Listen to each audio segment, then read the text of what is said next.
Hey everybody, my name's Colton and this is a tutorial on how to set someone up on the Curry Neuroscan with the new amps amplifier. So the first thing I always do is set up what's called the linked mastoids. So this is an electrode that goes on the mastoid bone behind each ear. This will serve as a reference point.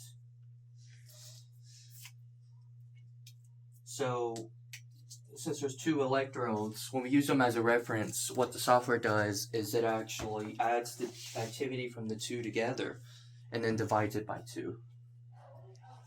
So the first thing we want to do is just take an alcohol swab and wipe behind the participant's ear. First, is it okay if you remove your earrings for me, please? Thank you. So any metal jewelry, especially around that area, can interfere with the connection. So we're just going to wipe on the mastoid bone directly behind the ear. This is just to clear up anything that may interfere with the impedance or quality of the connection.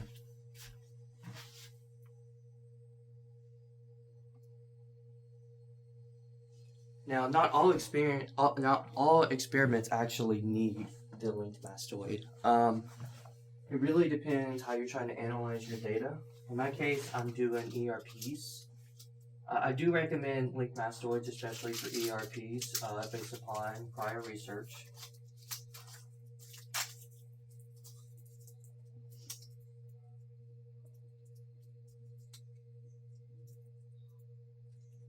So the next thing we can do is just go ahead and set up the syringe.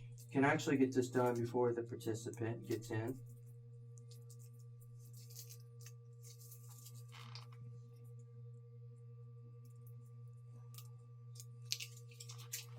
And this is what's called a blunt needle, so it's not sharp or anything, it's just flat. But it's very narrow and allows us to get through these holes, basically, where we have to put the conductive gel. And the gel is basically a salt water-like gel. Saline, it conducts electricity really well.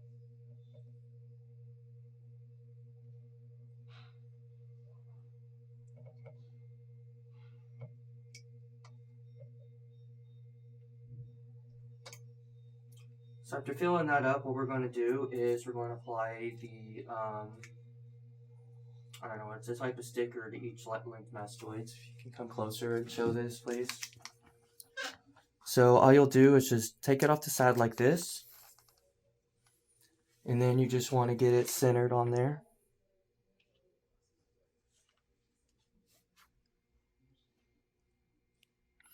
Just get it centered and then push down to secure the connection. We're going to do this to each linked mastoid.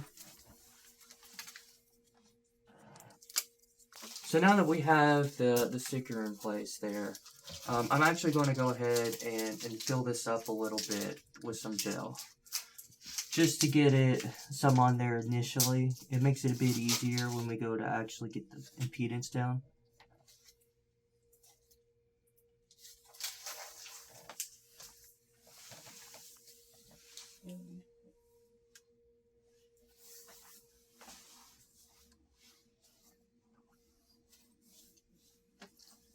Okay. So from there, we just peel this off like so, revealing the sticky side.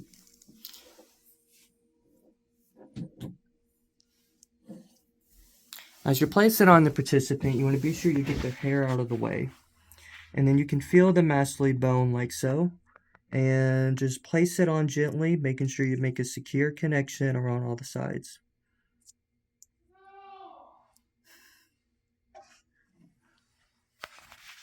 We're going to do it the same on the other side. Do you care to push your hair to the side? So right now my participant's hair is up. This actually makes it easier to put the linked mastoids on. But when we go to put the actual cap on, I'll have her put her hair down.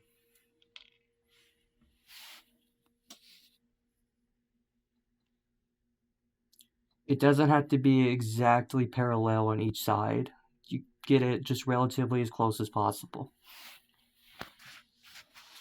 So when I start off, I actually use the analog impedance checker, because once you put the cap on, it gets a lot harder to get down to the linked mastoids and gel them and get the impedance down.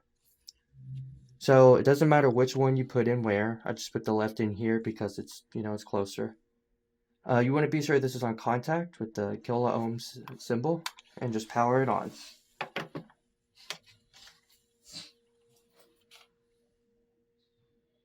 At first it'll say negative, that's it trying to get a read, and right now you see it just says 1 dot. That means there's no connection at all, actually. So what we're going to do is you're going to want to take your syringe, go ahead and get you a napkin that goes with it and put it around. And then I'm just going to gently place it in this hole. And remember, you're touching raw skin here. There's no hair in the way. And then I'm going to kind of shift it back and forth. And I see my impedance start to go down. So I'm going to slowly put in some gel.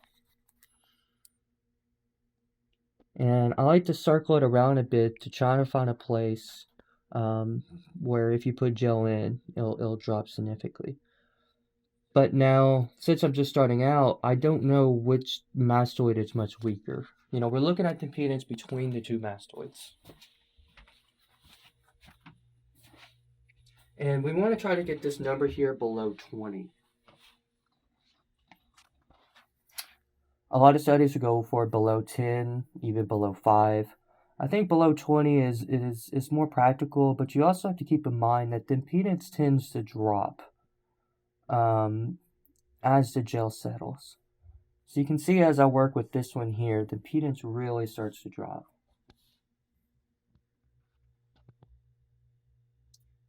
And you just want to slowly move the syringe back and forth. And you want to find places where it drops and then just slowly put in some gel and be sure you get any excess with the napkin. As you can see, I've already got this one down to about 26, so we're about there.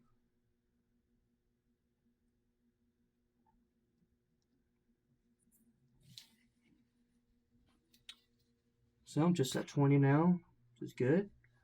I'll try to go a little bit lower. You see I'm making good progress.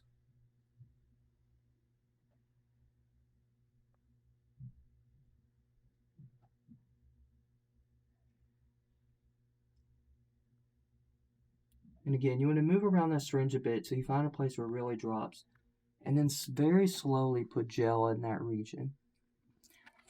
That is where you're going to find the most benefit. 15, excellent. I always try to top it off just a little bit.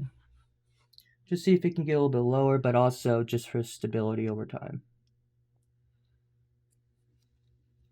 Okay, perfect.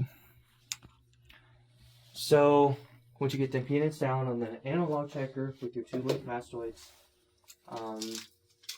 we can go ahead and set up the EEG cap. So the very first thing I'm going to do is I'm going to get rid of the analog impedance checker here. So we're going to bring the new amps amplifier forward, and I'm going to put the cord to the left linked mastoid. So the participant's left goes in A1, and parallel to that is A2. And that's where your linked mastoids go into. Next up, we're going to fit the cap. So let me get you, once we connect the cap here, connect it down here, and you're going to see you have these 4 connections that dangle. And these 4 connections are labeled correctly. So this one here, for example, is labeled X6. That just goes in X6. And you just do these for the others. X6, X5, 7, 8.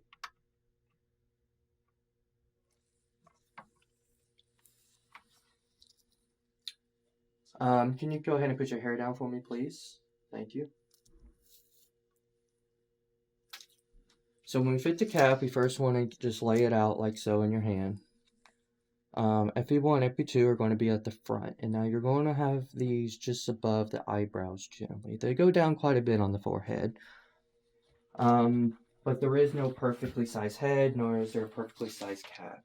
I'm using a medium-sized cap here, which is what I use for roughly 90% of my participants. After putting it on, sometimes I do adjust and go down to a small. I think once I had to go to a large, but generally the medium cap seems to fit most individuals. And so the holes here actually is where the participants' ears come out of.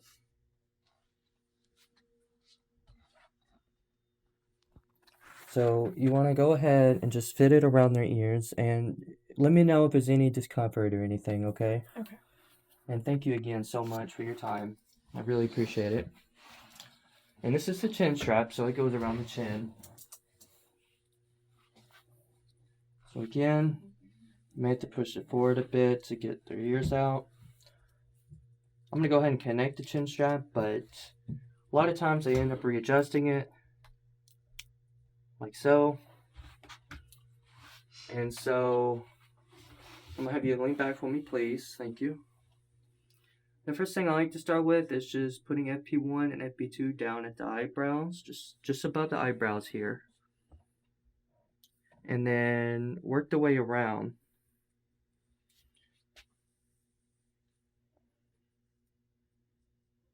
And so what I'll do is I'll put thumbs on the back and then kind of push this forward a bit. And that's going to really stretch out the cap, which is what we want. We want the cap stretched out. We want everything even on both sides as best as possible. And we want to get this centered here with the nose as much as we can. Okay? So again, and then we want to also stretch it downward, because if these electrodes are securely fashioned against the participant's head, it'll be a lot easier to get those impedance levels down. And thank you again. I know it's not the most comfortable thing ever, so I really do appreciate your time, your patience here. Of course. Really want to get those down, especially here, like CZ, for example. You want to be sure that they're as tight against the hair as you can get it, within reason. Definitely within reason. Then you can go ahead and adjust the ears again.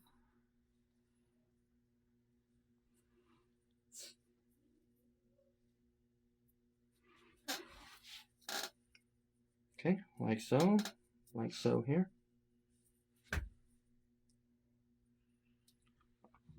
Okay, and I think this is looking really well. It's fitting properly. It's stretched out correctly. And if we look, for example, lining up F4 and F3, and then, C3 and CP3, CP4, all of those need to be symmetrical with the center. To the best of your ability. It's impossible to get it perfect, and that's okay. We're not necessarily going for spatial resolution, especially with the limited amount of electrodes I'm using. So I'm going to have you come down here to the computer screen. To open Curry, we can go to Start and type in Curry. And you're going to see that there's multiple different variants. There's one that ends with S, X, I, XSB, SB, etc. And so what the trailing letters here denote is basically how many features Curry is going to have when you open it. So XSB, for example, that has recording and I think analysis and some other tools. But for this experiment itself, I'd use Curry 7X is what I open. And that only has the recording options within it. We don't need any of the other options. So therefore, opening Curry X gives us a more clean user interface, and it doesn't have to load all the other parts of the program you don't need. So we go to the top left here, and we hit New. It's this red button up here at the top left. There you go. And over here, we're going to see the options. We want to be sure amplifier is set to new amps. Configuration is quick cap 40 channels. We always record at a 1000 hertz sample rate. And we keep everything else at default, and we're going to hit connect to amplifier. Now what we're going to do is we're going to go to this tab down here that says filter parameters. And we have to set our reference. And you remember our reference is A1 and A2, it's just like mastoids. So I click this button here, it brings up a topographic scout map. So I want to select both A1 and A2. So what I'm going to do is I'm going to hold down the control key. I'm going to click A1, and you see this will stay open because I'm holding down control. And then hit A2. And there I've set my reference. And now this is what's called an online reference. So it's setting the reference to the data that you see and the impedance that you see, but the actual recorded data is not going to have a reference on it. You have to set the reference within EEG lab. And this is important because you may want to re-reference the data to see what it looks like, for example. Gives you more options for analysis and a bit more freedom, but that's outside of the scope of this video. Next up, we go to impedance test. And you're going to see all of them are, there's no connection here. At times, there's a glitch where it will say an electrode has perfect impedance. It's not. Don't listen to it. There's been times I've had glitches where I had to restart Curry before, for example. Sometimes it likes to crash. You do have to have some patience. So the very first one we're going to set up is the ground right here in the front. So what I'm going to do is I'm going to start putting in my gel while keeping the neck in here, getting any excess. And now if we look at the screen, you'll see the impedance on A1 and A2 start to drop. Everything, all your channels here are going to be referenced, or the impedance of all the other channels that we do are going to be relative to the ground and our reference points. So the very first thing we want to do is get the ground down, and we can do that by monitoring the impedance with our reference points, the link mastoids.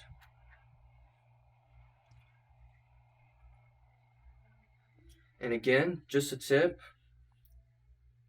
while I put in the gel, I like to watch the impedance levels. And I like to move around the syringe a bit, watching the impedance levels go down and find a place where they settle, or the impedance gets lower. And then I slowly put in my gel and bring my syringe up. And while I'm doing this, I'm pushing down on that electrode here. And something else to keep in mind is that your impedance levels for your electrodes are naturally going to drop as the gel heats up from just heat being released from the body. The gel heats up, it spreads, and as it spreads, it makes a more defined connection. So impedance levels tend to drop over time. And because of that, you shouldn't focus on a single electrode when you initially set someone up. You should just move on. See here, I've got the impedance at an acceptable level for the ground, roughly about 25 or 20 there. And now I can just move on to the other electrodes I'm doing. And again, please let me know if you experience any pain or discomfort at all. There shouldn't be. If you're pushing too hard on someone's head, there can be some. And see, the challenge is that the amount of hair someone has differs at different places on the scalp. And so, you know, how much I push on one spot, it may be different than how much I push on another spot. But I'm just going ahead and filling up gel at all of the channels, or all the electrodes that I'm using. I don't recommend using all the channels for your study. You need to pick some channels that you want to look at. I recommend doing about a dozen of them. I've also had some troubles with channels not working. For example, FZ, P01, or sorry, not P01, just O1. Doesn't always want to give me a proper reading. Instead, they want to drop down to a perfect kiloohms. Additionally, the impedance on A2, as you can see, also likes to be uh, uncongruent from A1. I'm not sure why this is, but I do know that it generally doesn't impact the final recording. The reason why we start by getting the impedance with the left and right mastoid at the first is to be sure those are good and solid before we move on at all to any other part. I've also had problems with channel P4, I believe, on this system, and that seems to be independent of a cap, and I'm not sure why it does that. So again, I'm just filling up the gel and the precipitator at all the electrodes that I'm using. I'm not checking the impedance levels as I do this. I just want to get some gel in there so it can start heating up and spreading. And then I will go back and work on the electrodes.